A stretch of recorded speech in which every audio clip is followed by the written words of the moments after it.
Hi, it's Tara Green, and it is October the 6th already. The moon enters Gemini in Eastern Daylight Time at 12:03 a.m. So Gemini moon is always very chatty, there's that dual nature. Can't make up your mind. They say one thing, they're double talking. It's a good time to to communicate with people, to ask a lot of questions, to be curious, to meet, to flirt, to market. It's the sign of the trickster moon. So Gemini moon squares Venus in Virgo. Now both of these planets are in what they call mutable signs, very adaptable. Venus in Virgo though is very focused, very nitpicky, very discerning, very service oriented, wants to get the job done, very much nose to the grindstone, very practical. And so Gemini wants her to have fun a little bit, So the moon in Gemini then what's that word there? Sextiles. Chiron and Aries. Now, I don't know if you've noticed it, but, Mars is retrograde in Aries, and so I find that things are getting scrambled a little bit.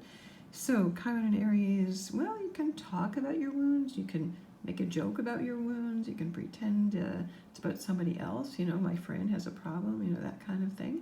And then the moon in conjuncts Mercury and Scorpio. Now again, Mercury is slowing down to turn retrograde next week, so if you want to get stuff done, do it now before Mercury goes retrograde on the 13th, okay, in Scorpio.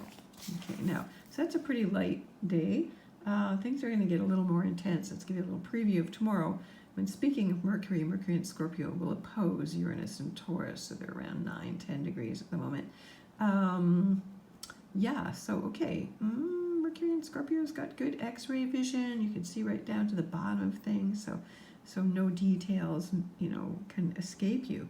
So it's very intense. It's a good time to focus on what you want, on your desires, and to think about how you're going to change things up, how you can get out of ruts that you've been stuck in, how you can, kind of envision things and imagine things and invent something new, not be stuck in the same old, So Gemini moon continues all day on the 7th. Moon goes void, of course, on Wednesday, later in the day. And the moon doesn't enter Cancer until the 8th. So enjoy this Gemini moon time. Again, your brain can feel a little bit lighter. You can have lots of internal debates. You can, it's a time to call people up and say hi. So card of the day here, the Tower, number 16. This is the Muse Tarot. The Tower is always pretty dramatic. It blows up the old structure. It is very much like Uranus in Taurus, actually. And traditionally, this card is Mars. Now, considering that Mars is retrograde, we're going back to demolish any old structures, ideas, jobs, careers.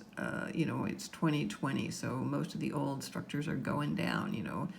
Thousands of people have lost their jobs, industries are closing up. So this Tower of Destruction that was actually initiated by Uranus and Pluto in their squares from 2012 to 2015, and those 3 years, we thought that was it. Those were the big cardinal changes that were happening. But, these things go in stages. So now, of course, we can see that even though that was Uranus in Aries and Pluto in Capricorn, it really took Saturn to meet up with Pluto to give it weight, to give it depth, to give it reality. Okay, so this is the worst of the worst, actually, right now, the worst of the destruction times. Okay, so we have to kind of go with this pattern.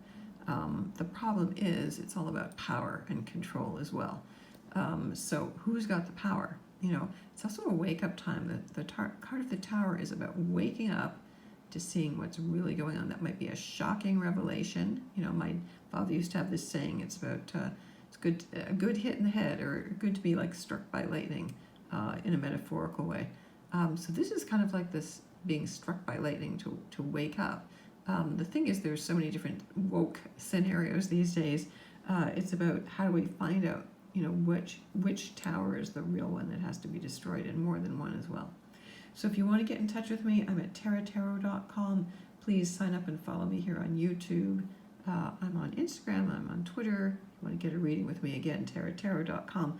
Follow me on my blog at infinitynow.wordpress.com. Blessings.